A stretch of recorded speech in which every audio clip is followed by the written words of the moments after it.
എന്നൊന്നും പറയാനല്ല, ഞാൻ മനസ്സിലാക്കിയ വലിയൊരു കാര്യം എനിക്ക് തോന്നുന്നു അത് വലുതാണെന്നുള്ളതാണ് എൻ്റെ ഏറ്റവും വലിയ പ്രശ്നം. ഞാൻ മനസ്സിലാക്കുന്നത്, ഞാനെക്കുറിച്ചൊരു വീഡിയോയും ചെയ്തിട്ടുണ്ട്. യഥാർത്ഥ സൗഹൃദം എന്നെനിക്കിപ്പം മനസ്സിലാവുന്നത് നമ്മുടെ ആപത്തിൽ നമ്മളെ സഹായിക്കുകയോ അല്ലെങ്കിൽ സങ്കടങ്ങളിൽ നമ്മുടെ കണ്ണീര് തുടയ്ക്കലോ ഒക്കെ പ്യുവർ സൗഹൃദമാണെന്ന് എനിക്ക് തോന്നിയിട്ടില്ല. എനിക്ക് തോന്നുന്നത് എൻ്റെ സക്സസ്സിനെ ഭയങ്കരമായിട്ട് സെലിബ്രേറ്റ് ചെയ്യുന്നൊരു ഫ്രണ്ട് ഉണ്ടോ എന്നുള്ളതാണ്. എൻ്റെ വീഡിയോസ്, എൻ്റെ പുസ്തകത്തെക്കുറിച്ച് എല്ലാവരുടെയും അവൻ്റെ പുസ്തകമാണ്, അവൻ്റെ വീഡിയോസ് എന്ത് അവൻ പറഞ്ഞ അടിപൊളിയാണ്. അല്ലെങ്കിൽ പുറത്തൊരു മീറ്റിങ്ങിനോ അദ്ദേഹത്തെ മനസ്സിലായോ ജോസഫ് നിങ്ങൾ കണ്ടില്ല ഇതിന് വീഡിയോസ് ആള് ഇങ്ങനെ, ഞാൻ പോലും എനിക്ക് താല്പര്യമില്ല. എങ്കിൽ കൂടിയും ഞാൻ അവൻ്റെ ഫ്രണ്ടായിരിക്കുന്നതിൽ അവൻ അഭിമാനിക്കുന്നതായിട്ടൊക്കെ ഉള്ള കുറച്ച് സൗഹൃദങ്ങൾ കണ്ടപ്പോഴാണ് നമ്മൾ കരയുമ്പോൾ, ഇപ്പോൾ അക്ഷയ് റോട്ടിൽ ഇരുന്ന് കരയാണെങ്കിൽ ഒരു സ്ട്രേഞ്ചർ ചിലപ്പോൾ ഒന്ന് ചോദിച്ചാൽ മോനെ എന്തെങ്കിലും പ്രശ്നമുണ്ടോ, അത് സൗഹൃദമാണോ? ആയിരിക്കണമെന്നില്ല. അല്ല. എന്നാൽ എൻ്റെ ഒരു അക്ഷയുടെ ഒരു വ്ളോഗ് കണ്ടിട്ട് ഫ്രണ്ട് വിളിച്ചാൽ എന്ത് രസമായിട്ടാണ് നീ ഇൻ്റർവ്യൂ ചെയ്യുന്നത്, നീ ഇത് കൂടുതൽ ചെയ്യണം, ഞാൻ എൻ്റെ ഫാമിലിക്ക് എല്ലാത്തിനും ഈ ഗ്രൂപ്പിൽ ഷെയർ ചെയ്തിട്ടുണ്ട്. അയാളെ വിശ്വസിക്കാം കുറച്ചൊക്കെ, അയാൾ ചെയ്തിട്ടുണ്ടെങ്കിൽ. ഇപ്പം സൗഹൃദത്തെ ഞാൻ ഡിഫൈൻ ചെയ്യുന്നത് സങ്കടങ്ങളിൽ കൂടെ നിൽക്കുന്നവനോ തോള് തരുന്നവനോ അല്ല. എനിക്ക് തോന്നുന്നു അതൊരു പാർട്ട് മാത്രമാണ്. എൻ്റെ സക്സസ് എന്നേക്കാൾ സെലിബ്രേറ്റ് എനിക്ക് ഞങ്ങളുടെ 2 സുഹൃത്തുക്കളെ അടുത്തിടയ്ക്ക് ഉണ്ടായി. അതുകൊണ്ടാണ് ഈ അടുത്തിടയ്ക്ക് നല്ല കഴിഞ്ഞൊരു 5 വർഷത്തിലാണ് ഇത് ഫോം ചെയ്യപ്പെട്ടത്.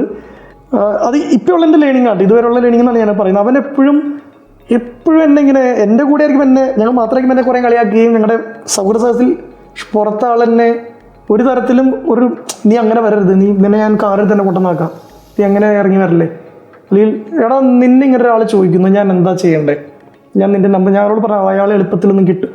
എന്നെക്കുറിച്ച് വളരെ നല്ല രീതിയിൽ സംസാരിക്കുന്നത് അത് നമ്മൾ മാറിക്കുന്നതെന്ന് കേൾക്കുകയാണ്, നമ്മളെ പ്രൊട്ടക്റ്റ് ചെയ്യുന്നൊക്കെ പോലെ തോന്നുന്നു. അപ്പം അങ്ങനെയുള്ള കുറേ സൗഹൃദങ്ങളാണ് എനിക്കുണ്ടായ ഏറ്റവും വലിയ ലെസൺ. നമുക്ക് ഒരാൾ ചെയ്തു തരുന്ന കാര്യങ്ങളിൽ നിന്ന് നമുക്ക് ഒരാളെ ഡിഫൈൻ ചെയ്യാൻ പറ്റുമെന്ന് തോന്നുന്നില്ല. ഒരാൾ നമ്മളെ സഹായിച്ചു, ചിലപ്പോൾ നമ്മളെ സഹായിച്ച മനുഷ്യർക്ക് കൃത്യമായ ലക്ഷ്യങ്ങൾ ഉണ്ടാവാം, ഉറപ്പില്ല. നമ്മുടെ സൗഹൃദം നേടുക എന്നുള്ളതാണോ, അല്ല അതിൽ വേറെ എന്തെങ്കിലും ബെനിഫിറ്റ് ഉണ്ടെന്നുള്ളതാണോ, ചിലപ്പോൾ സ്നേഹം തന്നെയായിരിക്കാം, ഉറപ്പില്ല, നമുക്ക് ഉറപ്പില്ല. പക്ഷെ നമ്മളിങ്ങനെ വിടാതെ നമ്മളെ പ്രൊട്ടക്ട് ചെയ്യുന്ന ഒരാളുണ്ടല്ലോ, നമ്മൾ ഈ പ്രൊട്ടക്ടർ എന്നൊക്കെ പറയുന്ന ദൈവത്തെയാണ്, അല്ലെങ്കിൽ അങ്ങനെയൊക്കെയാണ് നമ്മൾ പറയാം. പക്ഷെ അതുപോലെ നമ്മളെ വളരെ സീരിയസ് ആയിട്ട് നമ്മുടെ കാര്യങ്ങളെ നോക്കുന്നൊരു ആളാണ് സുഹൃത്ത് എന്നുള്ളതാണ് എനിക്കുണ്ടായ ഒരു ലേണിംഗ്. ഇതൊരു ഡാർക്കസ്റ്റ് ട്രൂത്ത് ആയിട്ട് നമുക്ക് അറിയില്ല. ഇത് നിങ്ങളിപ്പോൾ ഞാൻ എപ്പോഴും വിശ്വസിക്കുന്ന ഒരു കാര്യമുണ്ട്, പക്ഷേ നമ്മൾ മരിക്കുന്നതിന് 5 മിനിറ്റ് മുമ്പ് വരെ ഒരു പക്ഷേ നമ്മുടെ വലിയ വിശ്വാസം തകർക്കപ്പെട്ടേക്കാം. മരിക്കാൻ 5 മിനിറ്റ് മുമ്പാണ് അറിയണേ അയാൾ നമ്മളെ പറ്റിക്കുകയായിരുന്നു. നമ്മൾ 40 കൊല്ലം കൊണ്ടുവരുന്ന സൗഹൃദം അവിടെ തീർന്നില്ലേ?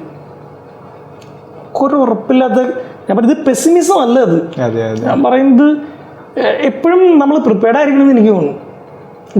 എന്തിനും. കാരണം വേൾഡ് അങ്ങനെയാണ്, മനുഷ്യർ ഭയങ്കര ഡിഫറെൻ്റ് ആണ്. ഇപ്പം നമ്മൾ പ്രണയത്തിൻ്റെ പേരിൽ വിഷം കൊടുത്ത് കൊല്ലുന്നു, പ്രണയിച്ച ആളെ വെടിവെച്ച് കൊല്ലുന്നു എന്നൊക്കെ കേൾക്കുമ്പോൾ നമുക്കറിയാം ഇത് എല്ലാവരും. ഞാനിപ്പോൾ ഒരു ജില്ലയുടെ എത്ര പേരെങ്കിലും വിഷം കൊടുത്ത് കൊല്ലുന്നുണ്ട്, ഏതോ ഒന്ന് വാർത്തയാണ്. പക്ഷെ അങ്ങനെയും മനുഷ്യരുണ്ട് ഈ ഭൂമിയിൽ. People are totally different. എത്രയോ പേര്, ഇപ്പോൾ അഞ്ജലി മേനോൻ്റെ ഏതൊരു ഇൻ്റർവ്യൂ കണ്ടപ്പോൾ അവർ പറയായിരുന്നു, റിയാലിറ്റി വെളിപ്പെടുത്തുമ്പോൾ കുറേ സുഹൃത്തുക്കളങ്ങ് പോയി, അവരുടെ മുഖത്തേക്ക് കാര്യം പറഞ്ഞപ്പോൾ അവർ പോയി. അപ്പം ഞാൻ മനസ്സിലാക്കുന്നത് അവർ സുഹൃത്തുക്കളായിരുന്നില്ല എന്നുള്ളതാണ്. നമ്മളിങ്ങനെ നമ്മുടെ ഫ്രണ്ട് നമുക്ക് എന്തും പറയാവുന്ന ഒരാൾ, പക്ഷെ എന്തോ പറഞ്ഞപ്പോൾ അയാൾക്ക് ഇഷ്ടപ്പെട്ടില്ല, അയാൾ പോയെങ്കിൽ അയാൾ സുഹൃത്താണ്. അപ്പോൾ darkest it's a plain truth. നമുക്കൊരു ഡാർക്ക് ഇമേജ് പോലും കൊടുക്കണ്ട, ഇറ്റ്സ് എ റിയാലിറ്റി. നാളെ ഇപ്പോൾ അക്ഷയുടെ കൂടെ ഉള്ളവരും ഏതൊരു മൊമെൻറ്റിൽ അക്ഷയിൽ നിന്ന് പ്രതീക്ഷിക്കുന്ന എന്തോ ഒന്നും ഇല്ലാതാവുമ്പോൾ അകന്ന് പോയിട്ടുണ്ടെങ്കിൽ മേ ബി അവർക്ക് കൃത്യമായ കാരണങ്ങളുണ്ടായിരുന്നു അക്ഷയുടെ സൗഹൃദത്തിന് വേണ്ടിയിട്ട്. എൻ്റെ കാര്യത്തിലാണെങ്കിലും ഞാൻ ചില തീരുമാനങ്ങൾ എടുക്കുമ്പോൾ എൻ്റെ ചില യാഥാർത്ഥ്യങ്ങൾ എനിക്ക് വരുമ്പോൾ നമ്മൾ അവരോട് കമ്മ്യൂണിക്കേറ്റ് ചെയ്യുമ്പോൾ ഓഹോ എന്ന് പറഞ്ഞ് പോവുകയാണെങ്കിൽ ഐ ഡോണ്ട് നോ.